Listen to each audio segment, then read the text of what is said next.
പ്രിയ സുഹൃത്തുക്കളെ, നമ്മൾ ഉള്ളത് ഇന്ന് കണ്ണൂർ ജില്ലയിൽ കിഴക്കേക്കര മതിലകത്ത് ശ്രീകൃഷ്ണ ക്ഷേത്രത്തിലാണ്. ഇത് ചെറുക്കൽ കോവിലകത്തിൻ്റെ അടുത്താണ്. ഇനി ആ കാഴ്ച നമുക്ക് കാണാം. സ്നേഹപൂർവ്വം നമ്മുടെ കൂടെ വന്നാൽ എന്തെല്ലാം കഥകൾ പറയാനുണ്ടാകും ഈ കുളക്കടവിൽ.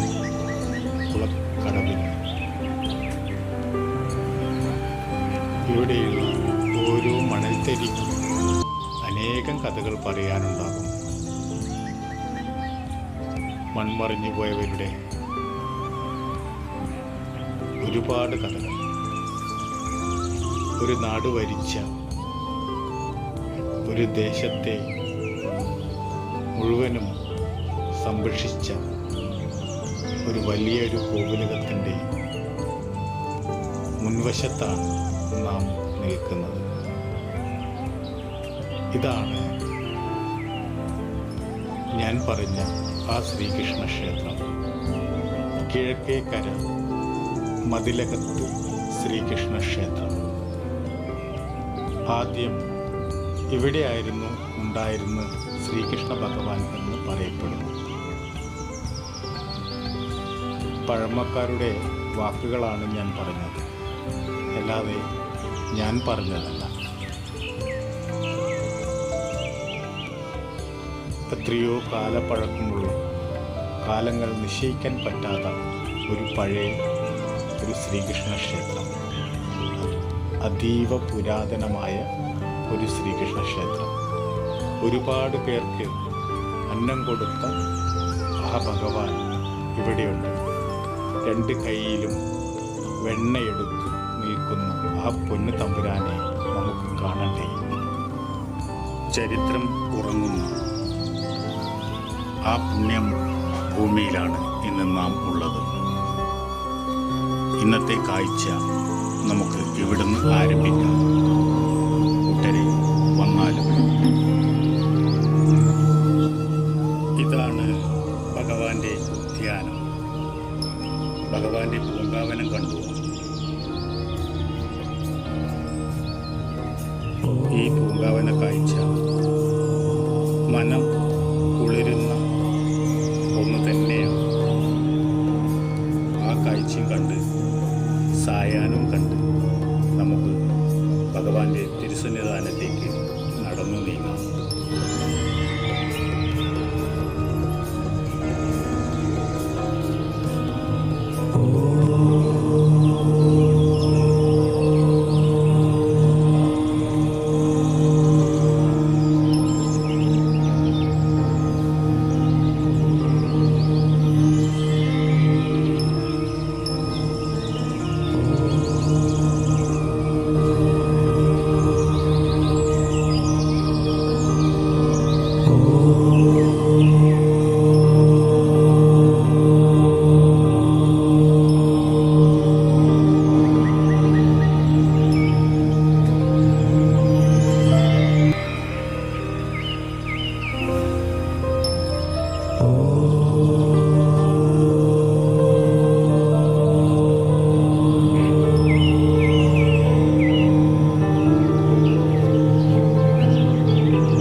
ഇവിടെ ഈ തിരുസന്നിധാനത്ത് വന്നു നിൽക്കുമ്പോൾ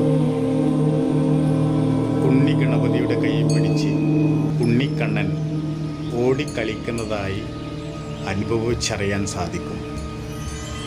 ആ ഒരു അനുഭൂതി പറഞ്ഞറിയിക്കാൻ ഒരിക്കലും സാധിക്കില്ല. അനുഭവിച്ച് തന്നെ അറിയണം. എന്ത് സുന്ദരമായ ഈ കാഴ്ചയാണെന്നറിയാം. ഇവിടെ വന്നാൽ തീർച്ചയായും നമ്മുടെ മനസ്സ് കുളിർമ തന്നെ ഉണ്ടാക്കും. കണ്ണിന് കുളിർമയുണ്ടാക്കും, ശരീരത്തിനും കുളിർമ ലഭിക്കും. അതീവ ശക്തിയുള്ള പോസിറ്റീവ് എനർജി ഇവിടെ നിറഞ്ഞു നിൽക്കുകയാണ്. നമുക്ക് ഇവിടെ വന്നാൽ പോകുവാൻ തോന്നുകയേയില്ല. അത്രയും ആനന്ദം ലഭിക്കുന്ന ഈ പുണ്യഭൂമിയിൽ എനിക്ക് വന്നു ചേരാൻ സാധിച്ചത് തന്നെ ഭഗവാന്റെ കാരുണ്യം തന്നെയാണ്. അതിൽ ഒരു സംശയവുമില്ല.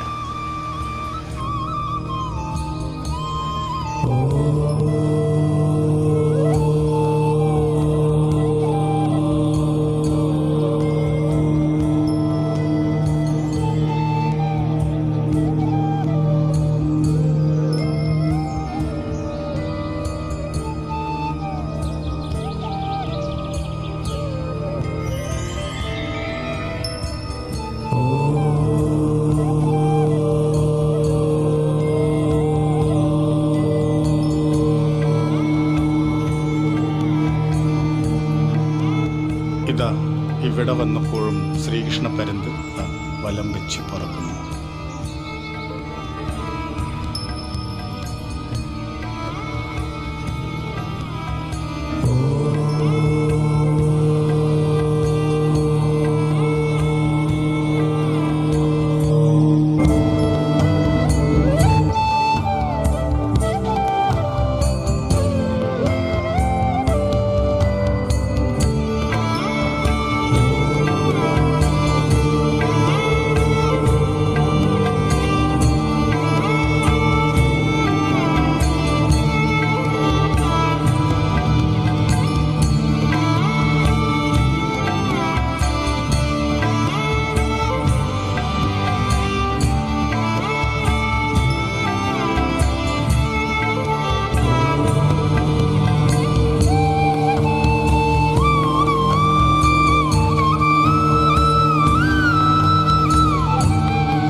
ഇത് മതിലകത്ത് മഹാദേവനാണ്. ശിവപ്രതിഷ്ഠയാണ് ഇവിടെ ഉള്ളത്.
ഓം നമോ ഭഗവതേ വാസുദേവായ നമോ.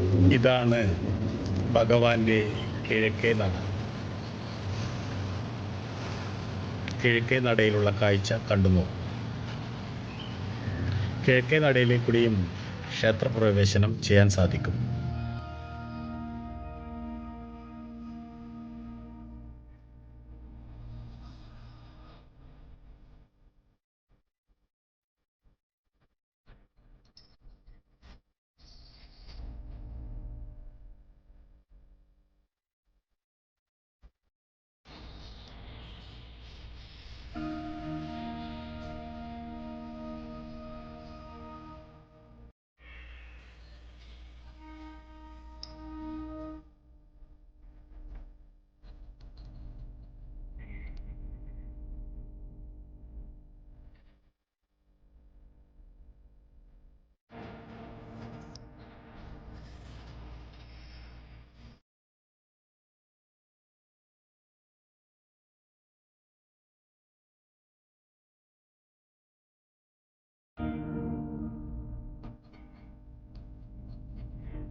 നമസ്തേ.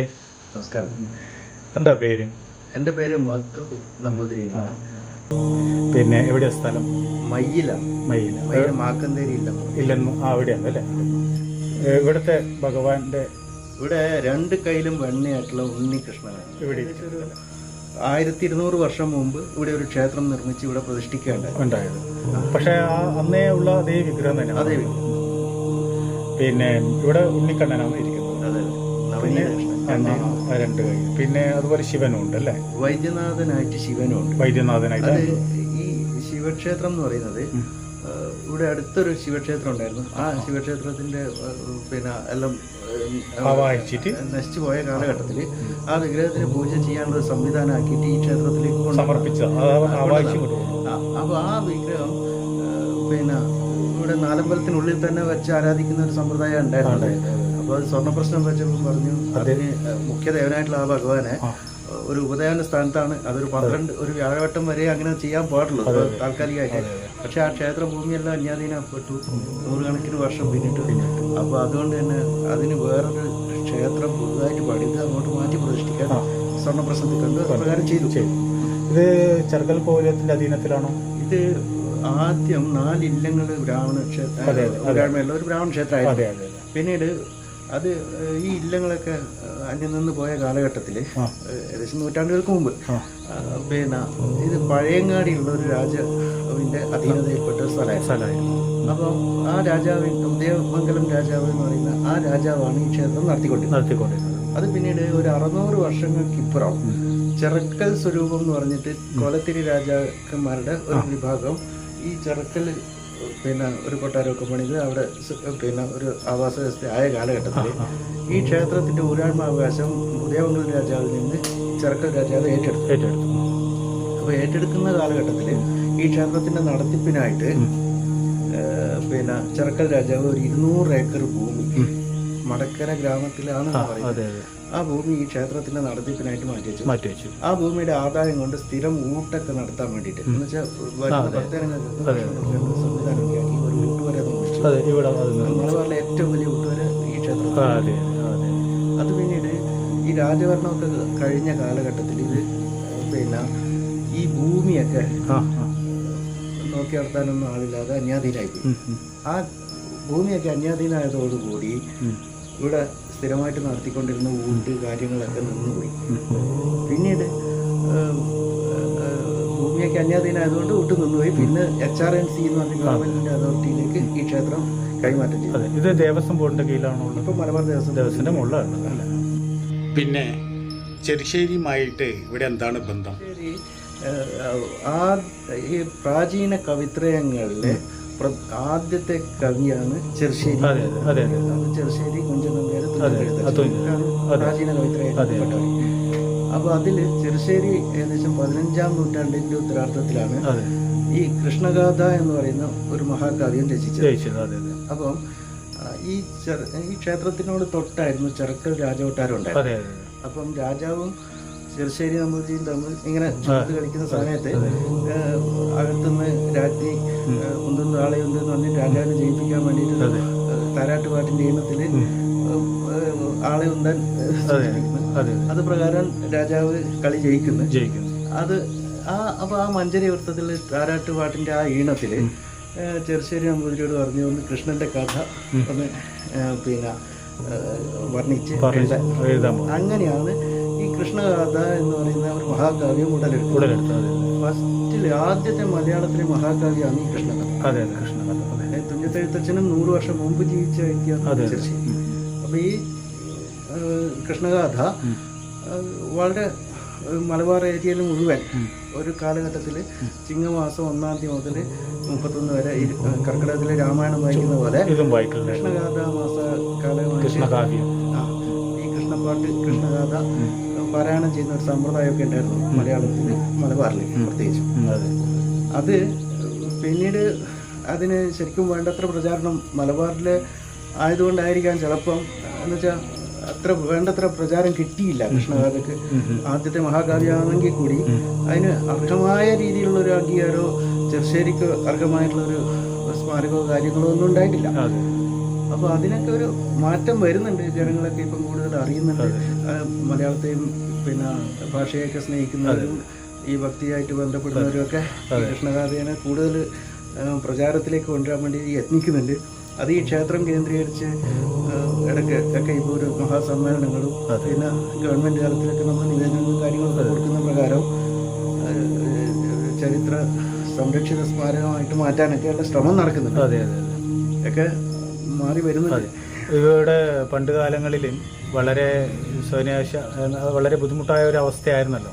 ക്ഷയിച്ചു പോത്ത ഒരു അഴക്കാലത്ത് ക്ഷയിച്ചു പോത്ത ഒരു അവസ്ഥയായിരുന്നല്ലോ.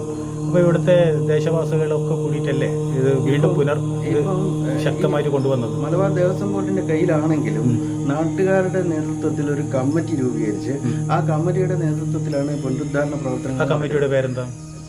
ചിറക്കൽ കിഴക്കേക്കര മതിലകം ശ്രീകൃഷ്ണ ക്ഷേത്ര പുനരുദ്ധാരണ സമിതി. അവരാണ് ഇത്രയും പുരോഗതിയിലേക്ക് കൊണ്ടെത്തിച്ചില്ല. ഇപ്പം തീർച്ചയായും അവരാണ് ഇപ്പൊ സ്വർണ്ണ പ്രശ്നം നടത്തുന്നത്. അത് പ്രകാരമുള്ള പരിഹാര ക്രിയകൾ കഴിച്ചു. അത് പ്രകാരം ശിവന് പ്രത്യേകമായിട്ട് ശ്രീകോവിൽ നിർമ്മിച്ച് മാറ്റി കലശം നടത്തി പിന്നെ കല്ല് പാടി പിന്നെ പ്രദക്ഷിണ വീതി നിർമ്മിച്ചു. അതുപോലെ പിന്നെ ഈ കൃഷ്ണഗാഥാപരമായിട്ടും മറ്റു കാര്യങ്ങളിലൊക്കെ പ്രചാരണം പരമാവധി കൊടുക്കേണ്ടത് ക്ഷേത്രാഭിവൃദ്ധിക്കും ക്ഷേത്ര ചൈതന്യാഭിവൃദ്ധിക്കും ഒക്കെ വേണ്ടിയിട്ട് അവർ ആത്മാർത്ഥമായിട്ട് ഒരു വലിയ പാരായണം കാര്യങ്ങളൊക്കെ ഉണ്ടാവാറുണ്ട്. ഇവിടെ ഒരു മാതൃസമിതി എന്ന് പറഞ്ഞ കുറേ അമ്മമാരുടെ വചനത്തിൻ്റെയാണോ അല്ലെങ്കിൽ അവര്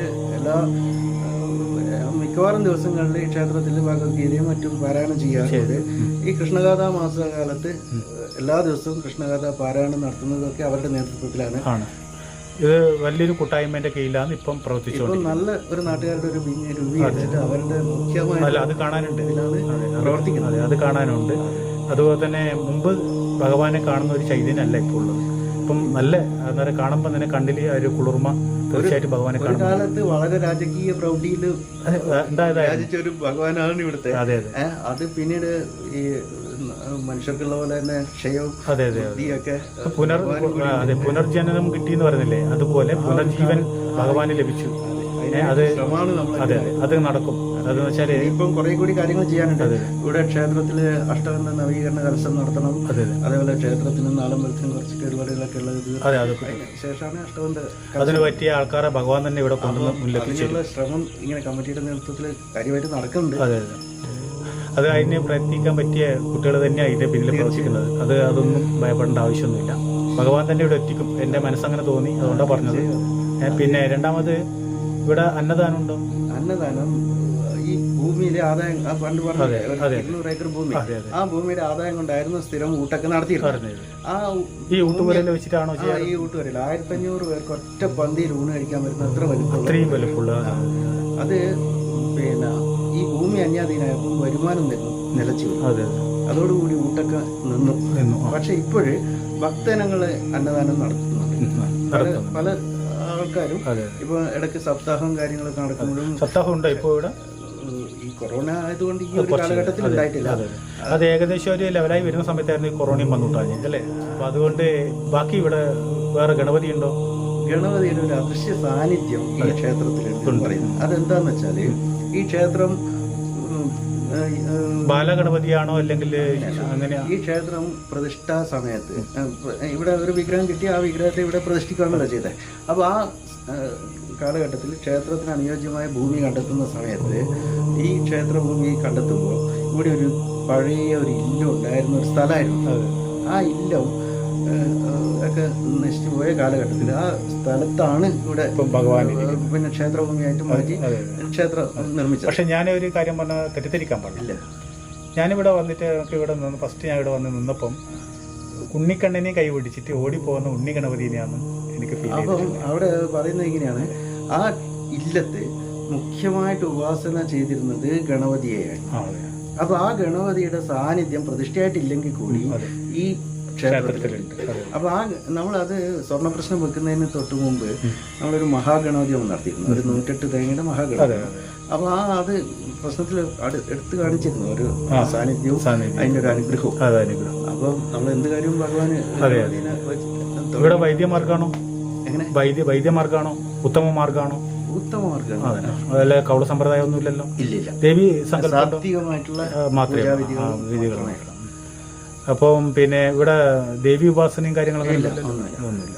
ഇവിടെ ഉപദേവനായിട്ട് ഭഗവാൻ ഇല്ല ശരിക്കും. ഈ ശിവൻ വന്നതുകൊണ്ട് ആ ബാലാലിയായിട്ട് അവിടെ പ്രതിഷ്ഠ നടത്തിയിട്ട് ശിവലിംഗാണ് അവിടെ. ശിവലിംഗം അത് വൈദ്യനാഥനായിട്ടുള്ള. ഇവിടുത്തെ കാലത്ത് എത്ര മണിക്കാണ് ഇവിടെ നട തുറക്കുക? രാവിലെ 6 to 10 മണി വരെ, വൈകുന്നേരം 5:30 to 7 വരെയാണ്. 7 വരെയാണ് അല്ലേ? രാവിലെ തുറന്ന് എത്ര മണിക്ക് അടക്കും? 10 മണി വരെ. അത് കഴിഞ്ഞ ശേഷം വൈകുന്നേരം 5:30 മുതൽ 7 വരെ. ഇവിടുത്തെ പ്രധാന വഴിപാട് എന്താ? പ്രധാന വഴിപാട് വെണ്ണ നിവേദ്യമാണ് ഭഗവാന് കൊടുക്കുക. എന്തിനാണ് അത് കൊടുക്കുന്നത്? ഭഗവാന് വെണ്ണയാണ് ഏറ്റവും പ്രിയം. ചെറിയ ഉണ്ണിക്കണ്ണൻ പറയപ്പെടുന്നത് ഈ കൃഷ്ണഗാഥ രചിക്കാൻ ഇങ്ങനെ കൊട്ടാരത്തിൽ നിന്ന് തീരുമാനങ്ങൾ രചന തുടങ്ങുമ്പോൾ അദ്ദേഹത്തിന് സ്വപ്നദർശനം നൽകി ഭഗവാൻ ഈ ക്ഷേത്രത്തിൽ ഭജനം ഇരുന്നു കൊണ്ട് കൃഷ്ണഗാഥ രചിക്കാനാണ്. സ്വപ്നദർശനം കിട്ടിയ പ്രകാരം ഇവിടെ ഭജന ഇരുന്നുകൊണ്ടാണ് കൃഷ്ണഗാഥ രചിച്ചത്. കൃഷ്ണഗാഥയുടെ ലാസ്റ്റ് ഭഗവാനിലേക്ക് ലയിപ്പിക്കുന്ന ഒരു സമ്പ്രദായത്തിലുള്ള ഒരു സ്തുതിയോടുകൂടിയാണ് കൃഷ്ണഗാഥ സമാപിക്കുന്നത്. ഭഗവാന് സമർപ്പിച്ചുകൊണ്ടാണ് കൃഷ്ണഗാഥ പൂർത്തീകരിച്ചതെന്നാണ് ചെറുശ്ശേരി നമ്പൂതിരി എന്ന് പറയുന്നത്. കാനത്തൂർ അടുത്തങ്ങാട്ടാണ് അവരുടെ ഇല്ലുണ്ടായത്. അപ്പൊ അദ്ദേഹം കാനത്തൂർ എവിടെയാ വരിക കറക്റ്റ് അറിയില്ല. അതിനെപ്പറ്റിയൊന്നും കാര്യമായിട്ടുള്ള ഇവിടെ നമ്മളെ പള്ളിക്കുന്ന് കാനത്തൂരല്ലല്ലോ, ഈ സോളിഡ് എവിഡൻസുകൾ കുറവാണ് അതെ ഈ കൃഷ്ണഗാഥ. എല്ലാം അതെ അപ്പോൾ ഈ കൃഷ്ണഗാഥയുടെ ആ പിന്നെ ഗ്രന്ഥം കണ്ടുകിട്ടി എന്നുള്ളത് തന്നെ വലിയൊരു സുഹൃത്താണ്. കാരണം പല ഗ്രന്ഥങ്ങളും നശിച്ചു പോയിരുന്നു. ഈ ചെറുശ്ശേരിയുടെ തന്നെ ചെറുശ്ശേരി ഭാരതം എന്ന് പറഞ്ഞിട്ടൊരു കാവ്യം ഉണ്ടായിരുന്നു. അത് പൂർണ്ണമായിട്ട് കിട്ടിയിട്ടില്ല, ഇപ്പോഴും പ്രസിദ്ധീകരിച്ചിട്ട് വരില്ല. അപ്പോൾ അങ്ങനെയുള്ള പല ഇവിടത്തേക്ക് വരാനുള്ള ജനങ്ങൾക്ക് വരാനുള്ള ഒരു മാർഗവും വഴിയും പറഞ്ഞുതരാം. ഇവിടെ കണ്ണൂർ ബസ് സ്റ്റാൻഡിൽ നിന്ന് ഇറങ്ങിയിട്ട് Kannur railway station bus stand അവിടെ നിന്ന് തളിപ്പറമ്പ് റൂട്ടിൽ വരിക, പുതിയതൊരു ജംഗ്ഷനിൽ ഇറങ്ങുക. അവിടെ ഇറങ്ങിയിട്ട് ഒരു 5 മിനിറ്റ് നടന്നു വരാണെങ്കിൽ അത്രയും ദൂരേ ഉള്ളൂ. വണ്ടിക്ക് വരുന്നതാണെങ്കിൽ ചെറാന്ന് പറഞ്ഞാൽ ലോകപ്രസിദ്ധമാണ്. അതെ അതെ അതെ, ലോകത്തിലെ ഏറ്റവും വലിയ ജലാശയത്തിൽ. അപ്പൊ അതിന്റെ തൊട്ട് കരയിലാണ് ഈ ക്ഷേത്രം ഇരിക്കുന്നത്. അപ്പോൾ ഒരു കണ്ണൂർ ടൗണിൽ നിന്ന് 6 കിലോമീറ്ററാണ് ഇവിടത്തേക്കുള്ളത് അല്ലെ നിശ്ചയിച്ചിട്ടുള്ളത്. അപ്പം ജനങ്ങൾ വരുന്നുണ്ട്, കാലത്ത് വന്ന് ഈ സമയത്താണ് ദർശനം കിട്ടും. അല്ല വൈകിട്ട് വന്നു കഴിഞ്ഞാൽ ഒരു 6 മണിക്ക് ശേഷമാണ് വന്നാൽ ദർശനം കിട്ടും. അതെ. പിന്നെ ഇവിടുത്തെ നിർമ്മാണ ഇതിൽ പങ്കെടുക്കാൻ ആർക്കെങ്കിലും താല്പര്യം ഉണ്ടെങ്കിൽ തീർച്ചയായിട്ടും ഇതിൽ പങ്കെടുക്കുക. എന്നുവെച്ചാല് തലമുറകൾ കിട്ടുന്ന ഒരു സുഹൃത്താണ് അതുള്ള ഒരു ക്ഷേത്രവുമായിട്ട് ബന്ധപ്പെട്ട പുനരുദ്ധാരണത്തിന് പങ്കാളിയാവുക എന്നുള്ളത് അത് ചില്ലറ കാര്യമല്ല, അത് ഒരു വലിയ സുഹൃത്താണ്. നമ്മള് ഈ ഒരു കെട്ടും കാര്യങ്ങളും മനസ്സിലാക്കാം. നമ്മള് ഒരു പൂർവികര് ഈ ഒരു ആധ്യാത്മിക തലത്തിൽ എത്രത്തോളം പിന്നെ അതിനുവേണ്ടി പ്രയത്നിക്കുന്നുവോ അത് നിലനിർത്തേണ്ട കടമ എന്ന് പറയുന്നത് ഇപ്പോഴത്തെ ഈ ജനറേഷൻ ഉണ്ട്, അത് ചെയ്യുന്നുണ്ടല്ലോ. അത് പൂർണ്ണമായും നമ്മൾ അതിനുവേണ്ടി പ്രയത്നിക്കുക തന്നെ വേണം. അടുത്ത തലമുറക്കും ഇതിന്റെ ഗുണങ്ങൾ കിട്ടണമെങ്കിൽ അതിനുവേണ്ടി തന്നെ ആൾക്കാർ അത് ഭഗവാൻ അതിനുള്ള ആൾക്കാരെ ഇപ്പൊ നിയോഗിച്ചു കഴിഞ്ഞു. ഇനിയും കുറച്ച് ആൾക്കാരും കൂടി വരാനുണ്ട്, അത് വരും തീർച്ചയായും. എല്ലാ കാര്യത്തിലും നമ്മള് ഈ കമ്മിറ്റിയുടെ കാര്യത്തിലും ജീവനക്കാരെന്നുള്ള നിലയിൽ ഈ ക്ഷേത്ര ശാന്തിക്കാരൻ അതിന് ലക്ഷണം നല്ല മഴ വന്നില്ലേ, എല്ലാ സപ്പോർട്ടും ഉണ്ടാവട്ടെ. അതെ എല്ലാം ഉണ്ടാവും. എന്നാൽ നമുക്ക് ഇവിടെ വെച്ചിട്ട് ഇത്രയും കൊച്ചു കാര്യങ്ങൾ പറഞ്ഞ സന്തോഷം. ഇവിടുത്തെ വിവരങ്ങൾ ഇത്രയും അറിഞ്ഞല്ലോ. നിങ്ങൾ മുമ്പിട്ടുള്ള പൂജാരിയായിരുന്നു, നിങ്ങൾ എത്ര വർഷമായി ഇവിടെ? അച്ഛൻ്റെ അനിയൻ ഉണ്ടായിരുന്നു ഇവിടെ. അതിനു മുമ്പ് അർളക്കാട്ടില്ലത്തുള്ള ഒരാളായിരുന്നു. അദ്ദേഹം 40-ലധികം വർഷം ഇവിടെ പൂജാരി. എന്തായിരുന്നു അദ്ദേഹത്തിന്റെ പേര്? അദ്ദേഹമായിരുന്നു 40 കൊല്ലമായിട്ട് ഇവിടെ പൂജ ചെയ്യുന്നത്. പക്ഷെ ഇന്ന് വരെ ഇത് തുടങ്ങിയിട്ട് ഇന്ന് വരെ മുടങ്ങിയിട്ടേ ഇല്ല. പൂജാ കാര്യങ്ങൾ ഇതുവരെ മുടങ്ങി. കൊറോണ കാലത്ത് വരെ. അതെ, ദേവസ്വം എടുക്കുന്ന മുമ്പിട്ട് ആരായിരുന്നു ചെയ്തെന്ന് പറഞ്ഞാൽ? ദേവസ്വത്തിന് മുമ്പ് ഈ രാജ ഫാമിലി ആയിരുന്നു നടത്തിക്കൊണ്ടിരുന്നത്. പിന്നീടാണ് ദേവസ്വത്തിൽ മുഴുവൻ ദേവസ്വം ഭൂമി ആയി വിട്ടുകൊടുത്തു അല്ലെ? ദേവസ്വത്തിന് വിട്ടുകൊടുത്തു. അപ്പൊ ദേവസ്വം ഇതിന്റെ പണി എന്താ ഉള്ളത് ശരിക്കും? ഇതിന് വേണ്ട ഇപ്പം പ്രധാനമായിട്ടുള്ള പണി എന്ന് പറയുന്നത് അത്യാവശ്യം വേണ്ടത് ഇപ്പം നാലമ്പലവും ശ്രീകോവിലും ഒക്കെ കേടുപാടുകളുണ്ട് കുറെ. 1500-ലധികം വർഷം പഴക്കം വന്നുകൊണ്ടാണ് ആ കേടുപാടുകൾ. അപ്പൊ ആ കേടുപാടുകൾ തീർത്ത് ഈ നവീകരണ കലശം നടത്തി ഏകദേശം 100-നടുത്ത് വർഷമായിട്ട് ഉത്സവമൊക്കെ മുടങ്ങിക്കിടക്കുക. അപ്പൊ അത് പിന്നെ വീണ്ടും പുനരാരംഭിക്കണമെങ്കിൽ ഈ നവീകരണ കലശത്തോടു കൂടി മാത്രമേ സാധിക്കൂ. അപ്പോൾ അതിന് വേണ്ട പ്രായശ്ചിത്തങ്ങളും കാര്യങ്ങളും ചെയ്ത് നവീകരണ കലശം നടത്തി. നിങ്ങൾ ഏകദേശം സമയം കണ്ടെത്തിയിട്ടോ? ഇനി നമ്മള് ഈ കൊറോണ വന്നുകൊണ്ടാണ്. അതല്ലെങ്കിൽ നമ്മൾ ശിവന്റെ ശ്രീകോവിലിന്റെ കലശം നടത്തിയിട്ട് 2 കൊല്ലമായിട്ട്. അപ്പൊ ആ കലശം കഴിഞ്ഞതോടുകൂടി നമ്മൾ തുടർന്നുള്ള പ്രവർത്തനം നടന്നുകൊണ്ടിരിക്കുകയാണ്. അവിടുത്തെ പ്രതിഷ്ഠ ആരും ചെയ്തത്? ഇവിടുത്തെ തന്ത്രി കാട്ടുമാടം ഇളയടത്തുള്ളത്. ഇവിടുത്തെ ആദ്യത്തെ തന്ത്രി ആരാന്ന് അറിയാം? ഇവരാണ് പണ്ട് മുതലേ ഇവിടെയാണ്. അപ്പൊ നമുക്ക് അതിനെപ്പറ്റി സ്വർണ്ണ പ്രശ്നത്തിൽ രാശി വെച്ചപ്പോൾ ഇതിന്റെ വേറെന്തെങ്കിലും ഒരു ഐതിഹ്യം കഥകളൊന്നും കൊണ്ടോ? ഇതിനെപ്പറ്റി നമുക്കിപ്പോ അറിഞ്ഞിടത്തോളം ഇതിന്റെ കഥകളെ പറ്റി ഒന്നും അങ്ങനെ ഒരു ധാരണ ഇല്ല. എഴുതി വെക്കപ്പെട്ട കഥകളൊന്നും ഇല്ല. പക്ഷെ ഈ വായ്മൊഴിയായി വന്നത് കാര്യങ്ങളാണ് കൂടുതലും ഉള്ളത്. പക്ഷെ ഈ ക്ഷേത്രത്തിൽ ഒരു കാലത്ത് ഗംഭീരമായിട്ട് ഉത്സവവും കാര്യങ്ങളൊക്കെ നടന്നിട്ടുണ്ട്. ആനയൊക്കെ ഉണ്ടാവാറുണ്ട്. അതിന്റെ കണക്കുള്ള ആന. അതെ വലിപ്പം കണ്ടോണ്ട ഗോപുരത്തിന്റെ ആ ഒരു നടവാതില് കണ്ടപ്പം മനസ്സിലാവും അത്രയും വലിയ ഒരു ആന കയറേണ്ട ഒരു വലിപ്പത്തിലുള്ള ഒരു ഇതായിരുന്നുണ്ടായത്. ഇവിടെ മാതൃസേവാ സമിതി ഉണ്ടോ? മാതൃസേവാ സമിതി ഉണ്ട്. വളരെ നല്ല രീതിയിൽ ചെയ്ത് പ്രവർത്തിക്കുന്നുണ്ട്. എല്ലാം ഭഗവാന്റെ അനുഗ്രഹത്താൽ എല്ലാം സാധിക്കട്ടെ. ഇനിയും ബാക്കി പ്രയത്നിക്കാം. എല്ലാവരും ഒറ്റക്കെട്ടായി ഒരു മനസ്സോട് കൂടിയിട്ട് ഭഗവാന്റെ ഭഗവാൻ തന്നെ ശക്തിയും എല്ലാം തരട്ടെ. അതെ. അപ്പം ആരെങ്കിലും സംഭാവന ചെയ്യാൻ ആഗ്രഹിക്കുന്നുണ്ടെങ്കിൽ എവിടെയാ ബന്ധപ്പെടുക? നമ്മള് ഈ കമ്മിറ്റിയുടെ പേരിൽ ഇപ്പം നമ്മുടെ ഈ പുനരുദ്ധാരണ സമിതിയുടെ പേരിൽ ഒരു ബാങ്ക് അക്കൗണ്ടും പിന്നെ നിങ്ങളെ ഫോൺ നമ്പർ പറയാൻ പറ്റുവാണെങ്കിൽ ഫോൺ നമ്പർ അത് പറഞ്ഞു. അല്ല പറഞ്ഞോളൂ. എന്ന് വെച്ച് കഴിഞ്ഞാല് ആരെങ്കിലും ചെയ്യുന്നുണ്ടെങ്കിൽ നിങ്ങൾ വിളിച്ചു ചോദിച്ചു ചെയ്താൽ മതി. പറഞ്ഞാൽ മതി. അപ്പോൾ നമ്മൾ അതിന് വേണ്ടി അതെ അതെ അതാ ബാങ്ക് അക്കൗണ്ട് ഫെഡറൽ ബാങ്കിലാണ് അക്കൗണ്ട് ഉള്ളത്. 8129828223 എൻ്റെ ഫോൺ നമ്പർ. ഈ നമ്പറിൽ ആരെങ്കിലും ചെയ്യാൻ ഉദ്ദേശിക്കുന്നുണ്ടെങ്കിൽ വിളിച്ചു പറഞ്ഞാൽ ആ സമയത്ത് തന്നെ നമ്മൾ ഈ ഫെഡറൽ ബാങ്ക് അക്കൗണ്ട് നമ്പറും കാര്യങ്ങളും അതിന്റെ ഡീറ്റെയിലും ഒക്കെ കൊടുക്കാം.